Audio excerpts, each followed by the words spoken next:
យប់ងងឹតនៃថ្ងៃទី22ខែវិច្ឆិកាឆ្នាំ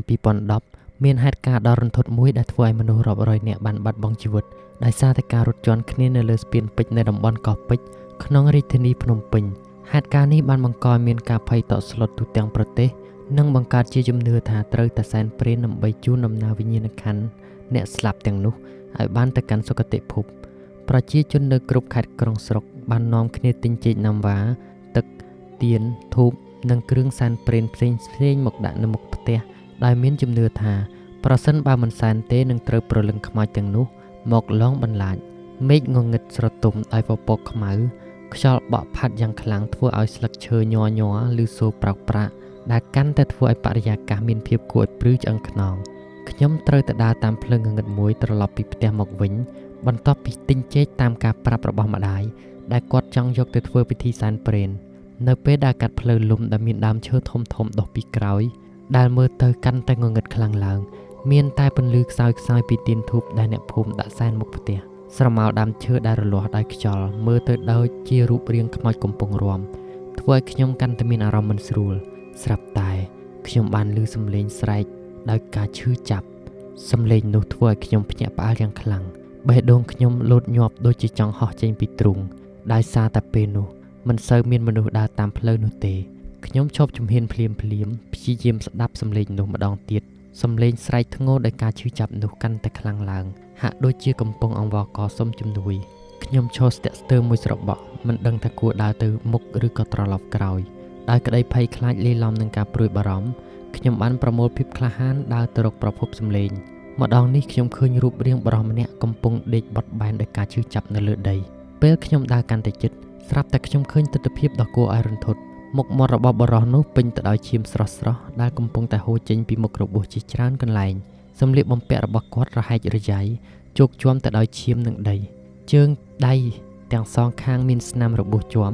ហើយជើងម្ខាងហាក់បីដូចជា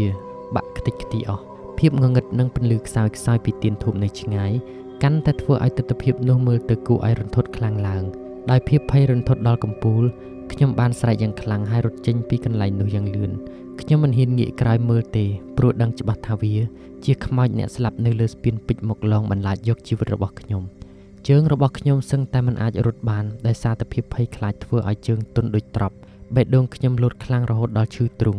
ខ្ញុំរត់ផងស្រែកផងរហូតដល់ផ្ទះហើយប្រាប់រឿងនេះទៅម្ដាយដោយសំឡេងញ័ររន្ធត់ម្ដាយខ្ញុំបានព្យាយាមលួងលោមខ្ញុំ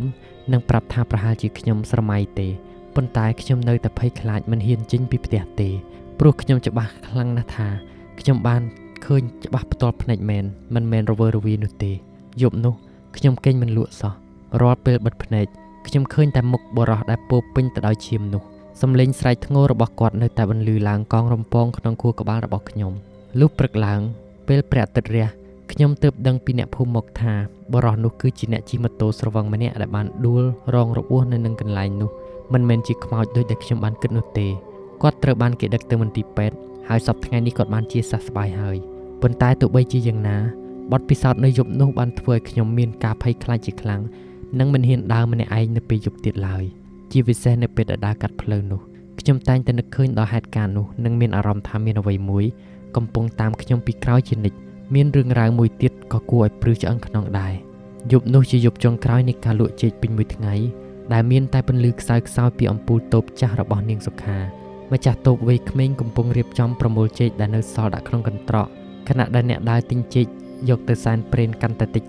ទៅនាងមិនចង់នៅយូរទេព្រោះភាពងងឹតនិងភាពស្ងាត់ជ្រងំនៃរាត្រីកាល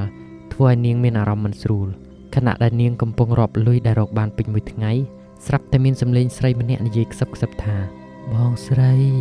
សូមចេកមួយស្និតផងសំឡេងនោះធ្វើឲ្យនាងសុខាភ្ញាក់ផ្អើលព្រោះវាស្ដាប់ទៅដូចជាសំឡេងកូនក្មេងយំលាយឡំនឹងសំឡេងមនុស្សចាស់នាងងាកទៅមើលប្រភពសំឡេងហើយស្រាប់តែឃើញស្ត្រីម្នាក់ឈរនៅមុខតូបស្លៀកពាក់រហែករយ៉ៃសក់រញ៉េរញ៉ៃនិងមានឈាមជោកខ្លួនបេះដូងនាងសុខាលោតខ្លាំងដៃជើងចាប់ផ្ដើមញ័រនាងព្យាយាមនិយាយទៅកាន់ស្ត្រីនោះថាអ៊ំចង់បានចេកប្រមាណស្និតតែស្ត្រីនោះមិនឆ្លើយគ្រាន់តែលូកដៃឈាមជោករបស់នាងមកចង្អុលចេកពេលនោះនាងសុខាក៏សម្លឹងឃើញថាមុខរបស់ស្ត្រីនោះមានស្នាមរបួសយ៉ាងធ្ងន់ធ្ងរហើយភ្នែកទាំងគូរបស់នាងសម្លឹងមកដោយគ្មានព្រលឹងដោយភាពភ័យខ្លាច នាងសុខាបានស្រែកយ៉ាងខ្លាំងអង្វរឲ្យស្ត្រីនោះចេញឲ្យផុតកុំធ្វើបាបនាងបានលុតជង្គង់ចុះផ្កាប់មុខទៅនឹងដៃ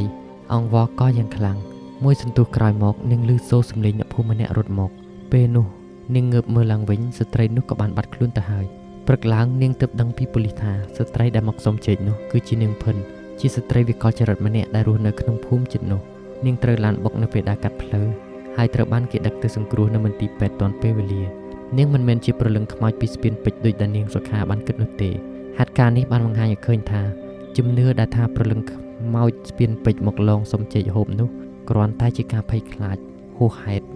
និងជាការជឿតៗគ្នាតែប៉ុណ្ណោះប៉ុន្តែទោះជាយ៉ាងណាបទពិសោធន៍នៅយប់នោះបានធ្វើនាងសុខាសម្រេចចិត្តឈប់លក់ចេកពេលយប់តទៅទៀតហើយ